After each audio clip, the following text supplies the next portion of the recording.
Kozhikode Malaparamba sex racket കേസിൽ പ്രതികളായ പോലീസുകാർ പിടിയിലായിരിക്കുന്നു.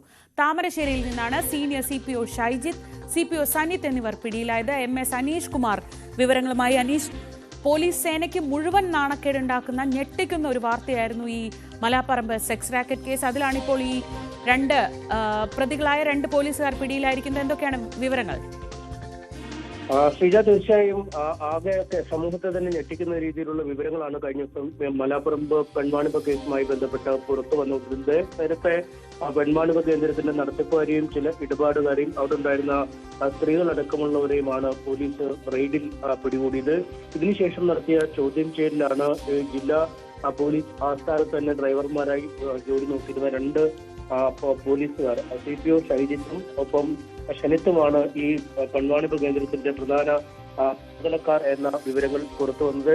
ഇതിന്റെ നടത്തിപ്പുകാരിയായ ബിന്ദുവിന്റെ മൊബൈൽ ഫോണിന്റെ രേഖകൾ, ഒപ്പം ബിന്ദുവിന്റെ അക്കൗണ്ടിലേക്ക് വന്ന പണം എന്നിവ സംബന്ധിച്ച പരിശോധനയിലാണ് ഞെട്ടിക്കുന്ന വിവരങ്ങൾ ലഭിച്ചത്. പ്രതിദിനം 1 ലക്ഷത്തിലേറെ രൂപ വരുമാനം ഈ പെൺവാണിഭ കേന്ദ്രത്തിൽ നിന്നും ലഭിച്ചിരുന്നു. ഈ പണം ബിന്ദു നേരെ ഈ പോലീസ് ഉദ്യോഗസ്ഥരുടെ അക്കൗണ്ടിലേക്കാണ് ഇട്ടിരുന്നതെന്ന വിവരങ്ങൾ പുറത്തു വരികയും ചെയ്തു. ബിന്ദുവിനൊപ്പം ചില ഇടപാടുകാരും ഇത്തരത്തിൽ കേന്ദ്രത്തിന്റെ നടത്തിപ്പുകാർ ഈ പോലീസുകാരാണ് എന്ന രീതിയിൽ തന്നെയാണ് വിവരങ്ങൾ നൽകിയത്. എന്തായാലും പോലീസിന്റെ ഉള്ളിൽ തന്നെ വലിയ നാണക്കേടായി മാറിയ സംഭവമാണ്. ഈ കേസിൽ പ്രതി ചേർത്ത ശേഷം ഈ രണ്ട് പ്രതികൾക്കെതിരെ പോലീസ് അന്വേഷണം ഊർജിതമാക്കിയിരുന്നു. ഇവരുടെ പാസ്പോർട്ട് അടക്കം പുറത്ത് പിടിച്ചെടുക്കുന്ന സാഹചര്യം, പുറത്തേക്ക് കടക്കാൻ ഒരു തരത്തിലും അനുവദിക്കില്ല എന്ന നിലപാടിലേക്ക് പോലീസ് ഇനി സംസ്ഥാനത്തെ എല്ലാ പോലീസ് സ്റ്റേഷനുകളിലും ഇവരുമായി ബന്ധപ്പെട്ട വിവരങ്ങൾ കൈമാറുകയും ചെയ്തിരുന്നു. എന്തായാലും ഇതിനൊടുവിലാണ് വീട്ടിലടക്കം പലവട്ടം പരിശോധന നടത്തുകയും ചെയ്തു. ഏറ്റവും ഒടുവിലാണ് താമരശ്ശേരിയിൽ ഒരു രഹസ്യ കേന്ദ്രത്തിൽ നിന്നും ഇരുവരെയും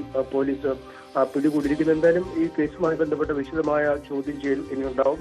ഏത് തരത്തിലാണ് ഈ പെൺവാണിഭ സംഘവുമായി ഈ പോലീസുകാർ ഇടപെട്ടിരിക്കുന്നത്, ഇടപാടുകാരിയുമായി അല്ലെങ്കിൽ ഈ കേന്ദ്രത്തിലെ നടത്തിപ്പുകാരിയുമായി ബിന്ദുവുമായി ഈ സംഘത്തിനുള്ള ബന്ധമെന്നാണ്, എന്തുകൊണ്ടാണ് പണം ഇവരുടെ അക്കൗണ്ടിലേക്ക് ഓരോ ദിവസവും ഈ നടത്തിപ്പുകാരി അയച്ചു കൊടുത്തിരുന്നതെന്നടക്കമുള്ള പല കാര്യങ്ങളെക്കുറിച്ചും പോലീസിന് ചോദിച്ചറിയേണ്ടതുണ്ട്. എന്തായാലും പ്രതികൾ പുറത്തേക്ക് കടക്കും അല്ലെങ്കിൽ രാജ്യം വിടുമെന്നടക്കമുള്ള പല തരത്തിലുള്ള പ്രചാരണങ്ങളുണ്ടായിരുന്നു. ഒപ്പം മുൻകൂർ ജാമ്യ ഹർജിയുമായി കോടതിയെ സമീപിക്കും എന്നൊക്കെ വിവരങ്ങളുണ്ടായിരുന്നു. ഇതിനൊക്കെ ഇടയിലാണ് ഇപ്പോൾ പോലീസ് ഒടുവിൽ ഈ രണ്ട് പ്രതികളെയും പിടികൂടിയിരിക്കുന്നത്. ഷീജ.